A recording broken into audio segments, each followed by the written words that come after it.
I think I'm doing algebra, bro. Like something people do in like high school, and I'm doing it in college. And I'm failing, like fantastically failing. Like in college, you have to be a little bit more responsible, and that wasn't me. Like I showed up like late. Sometimes they wouldn't even let me in because I was so late, and I was like, all right, today I'm getting Chick-fil-A, I guess. Like, yeah. And I was failing, and it was the first semester, and I think I think it's a progress report or something like that, where they don't give you your final grades. Yeah. But I looked at it and like, bro, I had all Fs. Like my parents are spending money on me just failing, and my dad loses it on me, like just freaks out, and I go to the pool and I'm sobbing at the pool, and I play this in my head every day, bro. Almost, I hear flip flops, and it was the first time my dad ever said this to me. He goes, I'm so disappointed in you. And bro, like, I've done a lot of things for my parents to be disappointed in me, but they've never said it to me. And it crushed me. I looked at him and I said, Dad, I'm sorry. I just don't know how to do school. Like, I can't. I tried it. I just can't. He goes, wait, you think I'm disappointed in you because you're doing bad in school? He goes, I'm disappointed in you because you're a coward and you won't chase your dreams. And I was like, oh my gosh. I was like, what do you mean? He goes, I have your back. He goes, anything you want to go do, George, you've been entertaining people since you were a kid, but you won't go and try it. Wow. He goes, why are you scared? And I was like, you would be okay with it? He goes, dude, the worst thing is you go, you try. If you don't, you come back, we'll build something like son and father. Like, but you don't have to be worried about it. Yeah. And bro, like I went out, I tried and it worked. Bro. So is this when then you move to LA and pursue everything? Okay. So this is the fun part. I go to audio engineering school because remember, we want to go to California. Got you. Okay, but we don't know what we're going to do out there, your right? community college recording arts class or visual, and then you actually go to a Conservatory of Recording Arts. It's called CRAS. Yes. And it was the first school I actually did well in. Okay. And where's CRAS at? I think it's in Tempe in Arizona. Okay. And I did really well. I mean, think about it. All I'm doing is cutting tracks every day and sitting on SSLs or like talking about the microphone. Like this microphone, Michael Jackson recorded Thriller off of. They had to put carpet underneath his ground because he would tap his leg so much. I know about this because I'm interested in it. So then I realized, oh, I'm not stupid. I just wasn't interested in it. And I have really bad ADD. So if you're talking about math, I'm in a whole different realm right now. I'm not even focused. So I do really good, and I do so good in that school that I could intern in any recording studio in the world. Go to LA. I'm at this. I'm like, out of respect for them, I'm not gonna say the name of the recording studio. Which, by the way, I have endless stories about that place. But the Justin Bieber thing. Justin Bieber walks in, and I'm like, "This is it." Remember, because the last time I thought it was my chance, so I was like, "This is it, man. This is it. I'm gonna go up to him. I'm gonna listen to his things. I'm gonna like, JB, this is good, bro, but I'll put some like this on it, you know? Yeah. And then I'll show him some tracks, and then he'd be like, what are we doing my music for, bro? We gotta sign you. We gotta put you on. Yeah, you're the guy. You're the guy. You know what I mean?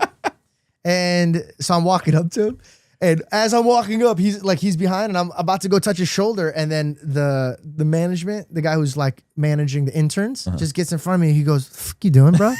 And I was like, "What?" He goes, what the F are you doing, bro? And I was like, no, I met him, and I'm trying to not lie because I didn't meet him, but I also did meet him, and I was hoping he would remember maybe the kid in the parking lot. And so I go, so I don't even know how to explain this to the guy. And he goes, hey, wait, you want to talk to Justin Bieber? You want to talk to Justin Bieber? He goes, when you hear, hey, who wants to wipe Justin Bieber's ass? He goes, that's when you could talk to Justin Bieber. And I was looking at him like this, and he goes, yeah, he goes, like, for example, if we're like, man, Justin Bieber needs his ass wiped, then we think George Janko should be talking to him. He's saying this to you with straight face. Bro, I'm watching Justin Bieber go into the studio while this guy's saying this to me. Now, again, I have many lives. So I'm a good Christian kid that I love, but I also beat up a lot of people at a liquor store.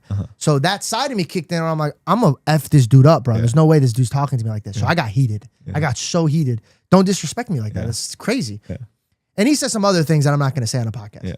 So I get on the phone with my best friend, my dad. I go, hey, dude, look what this guy said to me. And my dad's like, what?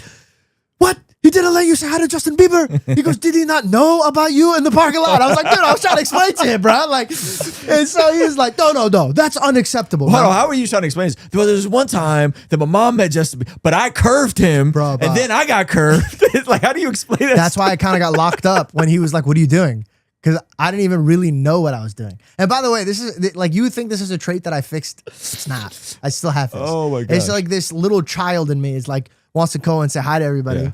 So, and by the way, like, there was all these other celebrities in there. There was Jason Derulo. He was doing the song Wiggle, Wiggle, Wiggle at the time. Wiggle, Wiggle. Yeah. By the way, nothing's more annoying than that song. Because when you're tracking and you're mixing a song, you have to listen to a part of it 1,000 times. When I heard Wiggle, Wiggle, Wiggle, Wiggle, Wiggle, Wiggle, Wiggle, Wiggle, Wiggle for 8 hours. Which year is this approximately? You remember what year this is?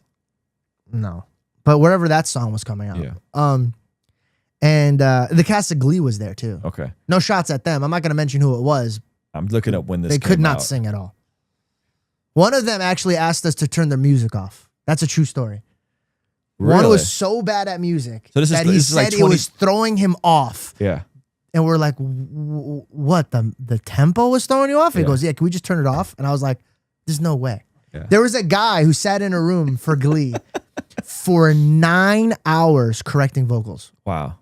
Sorry, I'm gossiping now. I don't want to gossip. I'm so sorry. But no. But you're talking about Melodyne pitch correction, yeah, right? but for 9 hours?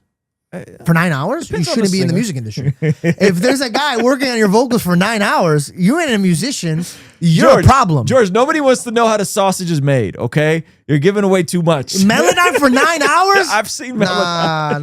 No. If you're Melodyne for 9 hours, get a new career.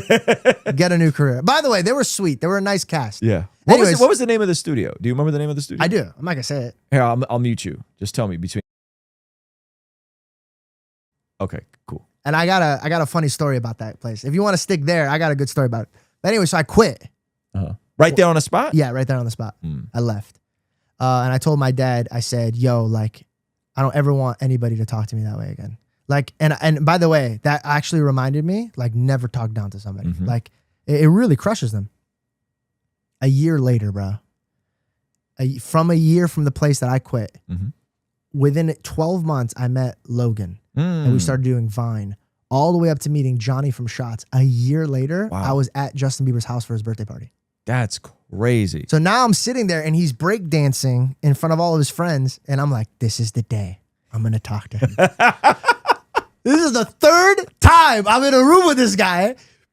And it was his birthday. And I'll never forget, I'm like lining up to go talk to him. At his birthday, bro, there's like strangers there. Because he invites his friends invite friends.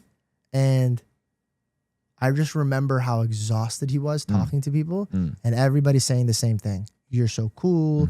Listen to me about me. And my heart was like, don't bother him, bro. Like, just let him go. Yeah. And so I let it go. I didn't say anything to him. Yeah. Years go by. We're at Atlanta and he's playing basketball. And he comes up to me, bro, and shakes my hand. You would think I'd take the time to be like, hey, dude. Frozen. Couldn't say anything again. And I was like, so now I'm at a place in my life where I'm like, there's going to be a time where I meet him, where it's going to be like a moment where I get to talk to him. And I don't know what I'm going to talk to him about. Yeah. But dude, I've never bumped into somebody this many times and never had the opportunity to talk to them.